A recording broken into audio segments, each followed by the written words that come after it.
Kubera ko wakoze subscribe ndagusuje kandi ngo haye ikaze kuri Ep Media. Niba nawe utarabikora ndagushimiye ko bikoze ubu. Ariyubashye, arasobanutse, n'imfura cyane, yicisha bugufi. Baturiya mugore ureba aratinyitse, uriya mugabo yihagazeho, uriya mukobwa ndamuzi ari class, uriya musore si wo ku rwego rw'ubonetse wese n'ibindi. Ese ya magambo ukunda kubona abantu bamwe bayatazira abandi bantu batandukanye, ariko ukabona kuri wowe ntibabikora uko. Buriya buri muntu wese agira uko abayeho kandi agira amahame yagenga ubuzima bwe, gusa hari abatayagira bitwara nkaho ntacyo bitwaye kandi ko ntacyo sosiyete babwiye kuri ibyo. Uyu munsi turavuga ku bintu biranga umuntu twebwe abantu dukunze kwita wiyubashye, ahanini akabyitwa hagamijwe kugaragaza ko afite itandukaniro n'abandi bantu basanzwe. Ndakubwira ukuri ko ubwo buryo nawe umwita ubwawe, niwe ubwe wabwiyubatsemo, niwe ubwe wabwiyubakiye, kandi yabikoze atavuze n'ijambo na rimwe. Yariyubahishije, yihesheje agaciro binyuze mu myitwarire ye gusa. Nukurikiza ibi bintu 20 ngiye kukubwira, uzisanga ubuzima bwawe bwahindutse kandi wubashywe na buri wese, ntawe mubirwaniye. Iki ni ikiganiro The Facts cya Ep Media, nge nitwa Tinsanze.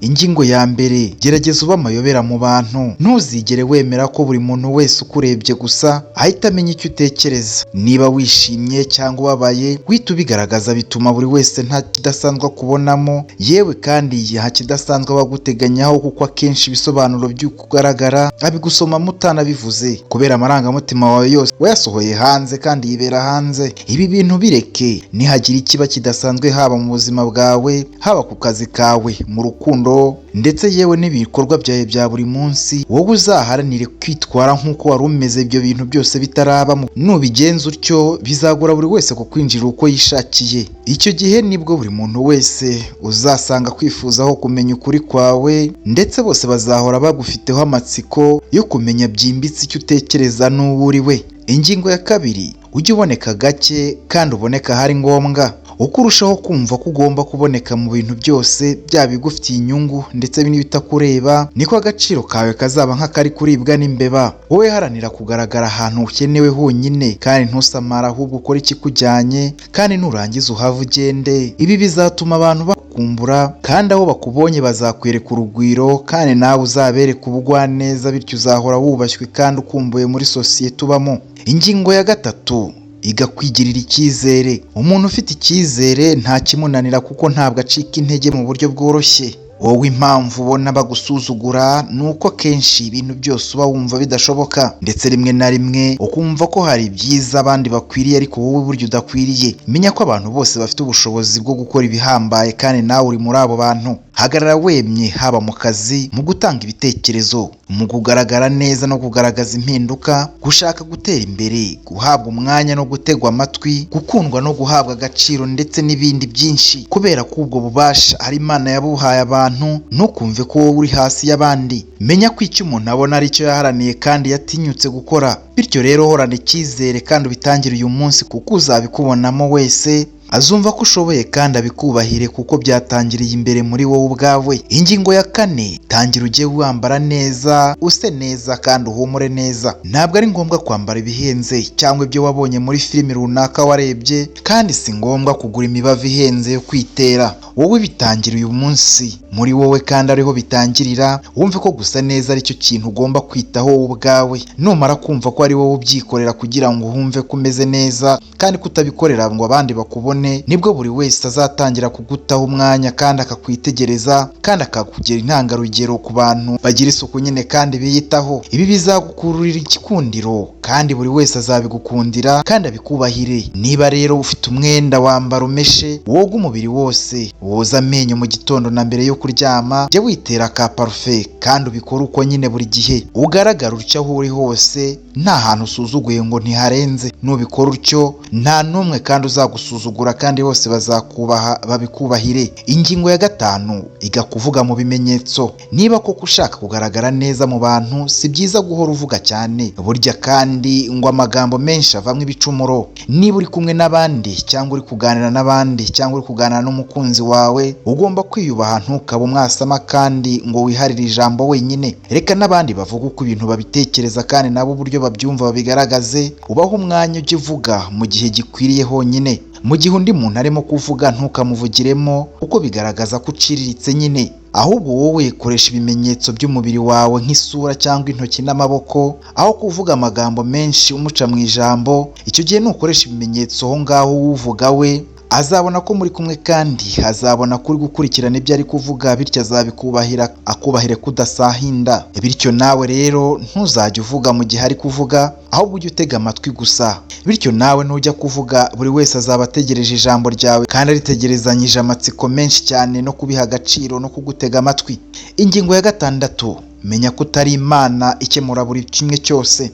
Ni byiza gufasha no kuba umuntu w'inshingano, ariko burya ni byiza kurushaho gufatanya n'abandi, kuko inyabutatu ntawe uyivuna kandi babiri bishe umwe. Kuba igiti kimwe atari ishyamba rero, ni nayo mpamvu ugomba kumva ko utari umucunguzi wa buri bintu byose n'abantu bose, cyangwa ngo ube igisubizo cy'ibibazo byose byagaragaye. Rekeraho kumva ko ari wowe ugomba gukora kana kariya cyangwa n'akantu gato koroheje, ntago wabikora kugeza aho basigaye bagutegereza ngo ubwo utaraza ntibabikora, kandi nyamara atari nuko bibananiye kubikora wowe udahari. Iga kumenya ko muri sosiyete nta muntu kampara kandi nta wifasha buri kimwe. Kubimenya niko gaciro kawe nyine. Bererekera abandi nabo bigaragaze kandi bagira uruhare mu byubakwa mu isi. Nukomeza kwishyira imbere cyane ntabwo uzubahwa rwose, ndakurahiye. Ahubwo bazakwita nyiranzi byose cyangwa bakwite bamenya, bityo icyubahiro cyawe kizavaho, ahubwo witwe nyirishyari n'abambone. Bazakwita uwibonekeza, bityo rero rekana n'ibyo, ahubwo ujye ugoboka aho witabajwe honyine. Ingingo ya 7, ntukimenyereze abantu. Hari abantu basaba abandi kandi bahora babirukaho kugira ngo bababere inshuti byonyine. Guhora usaba umuntu ngo akubere inshuti ni ukwisuzuguza rwose. Uko wirukanka ku muntu uri nako gutesha agaciro, niko umuntu aremye nyine.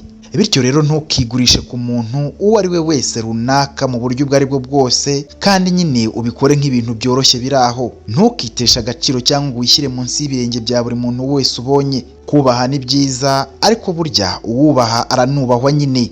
Iyo utangiye kubaha no gucinya inkora hatari ngombwa, nawe ubwawe ntago bakubaha, ahubwo usanga bari kugusuzugura. Reka abantu nabo bigira icyo bibasaba kukubona. Ntihazigere hagira wumva buri gihe cyose ko wowe buri gihe uba uhari, byaba mu bitagufitiye akamaro ndetse n'ibigufitiye akamaro, iteka kuba uri ndiyo bwana. Yego gufasha no gusurana ni byiza, ariko burya ngo akebo kagiwa mugaruro, kandi ngo ifuni ibagara ubushuti n'akarenge. Iga kandi gufasha wa wundi nawe ubwawe ujye uguhangayikira. Uhamagara uguhamagara, wige gupostinga ugupostinga, kandi kwihoma birazira cyane, biragayisha. Bityo uzabitera umugongo ubigendere kure. Ujye uzirikana ko ikintu umuntu yaboneye ubusa akenshi bigorana abantu kugiha agaciro. Ingingo ya 8, ntugatwarwe umwanya n'ibyo abantu bakuvugaho. Menya ko nyamwanga kuvugwa yaheze mu nda ya nyina. None rero wowe waravutse, yewe waranakuze. Niwisanga mu gihe runaka kibi cyo kuvugwa nabi rero, ntugahangayikishwe n'ibyo ngo bigutwarire umwanya, ko abantu bafite umunwa kandi bahora bavuga.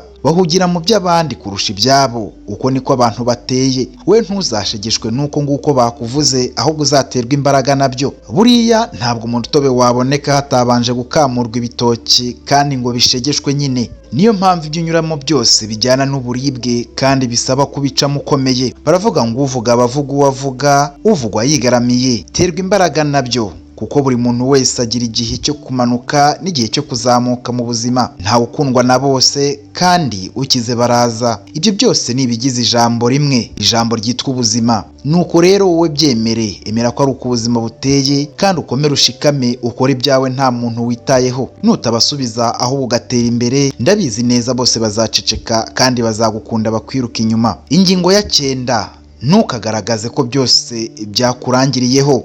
Mu gihe uri kuganira cyangwa uri kwandikirana n'umuntu, ntukamwereke ko noneho ibintu byose byakurangiriyeho, noneho warangiye. Mbese ko nta garuriro ku ibibazo uri gucamo, nta garuriro bigifite nyine. Iyi myitwarire uzayirwanye mu bihe byawe byose bigoye uzajya unyuramo. Ndakubwiza ukuri ko abantu bose atari ko baba bagufitiye impuhwe, kandi kwereka buri muntu wese ko nta gisubizo cy'ikibazo gihari, uzaba wijugunye mu muriro utazima, kandi uzaba wikururiye ibyago, kuko azumva nyine nawe ko nyirabyo ubwe yumva ko nta garuriro, bityo ubwo ntabwo bishoboka kubikemura. Niba hari icyo ukeneye ku muntu, kimubwire, atari ngombwa guhera no gutakamba kugira ngo ugaragaze ubunogonoke bwawe. Abantu babika ibintu cyane mu mitwe yabo, kandi ako kanya ntabwo abikubwira. Aka kanya urabivuga nk'ibyoroshye, nyamara mu gihe kizaza ibyo azabikoresha bigusuzuguza mu bandi kandi ntabwo uzabihakana.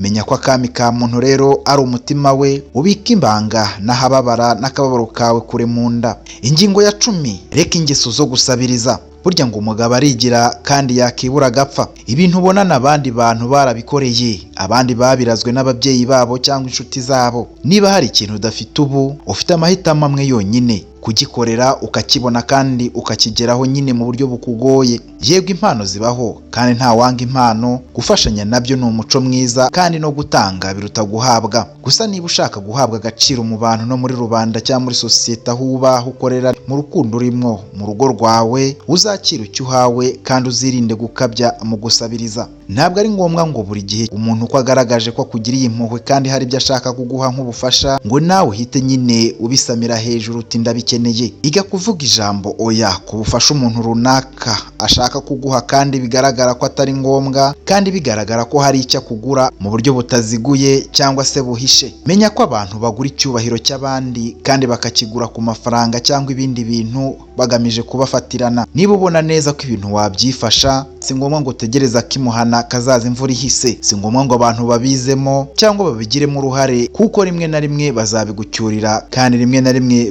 bazabigucunaguriza. Menya kwigira no kwikemurira ibibazo utishingikirije abandi cyane ngo uruhare runini ruba ari urwabo kuruta urwawe, haba no mu bitekerezo. Niba ngibi numara kubimenya, nibwo uzumva neza ibyiza byo kuba mu ntsinzi wavunikiye ubwawe, kandi imvune wagize ku rugendo rwawe niko gaciro kawe kereka abantu bose ko ushoboye kandi wiyubashye. Wisabiriza rero, ibi bizakongerera agaciro kandi nyine uzaba wiyubashye, utari ngombwa ngo bivuge cyangwa ngo bisabirize. Naha dusoreje igice cya mbere cy'ikiganiro kivuga ku ngingo 20 zizagufasha kudasuzugurwa n'ubonetse wese, kandi izi ngingo nyine zikaba zizagufasha kumenya uko wakuba cyubahiro n'agaciro kawe mu bantu kandi mu buryo buhoraho, atari ngombwa ngo bitakambire. Kubera ko wakoze subscribe ndagushimiye, kandi nawe uyikanze ubu urakoze cyane. Iki ni ikiganiro The Facts cya Yep Media. Nge nitwa Tiyunsanze. Ciao ciao, nakagaruka.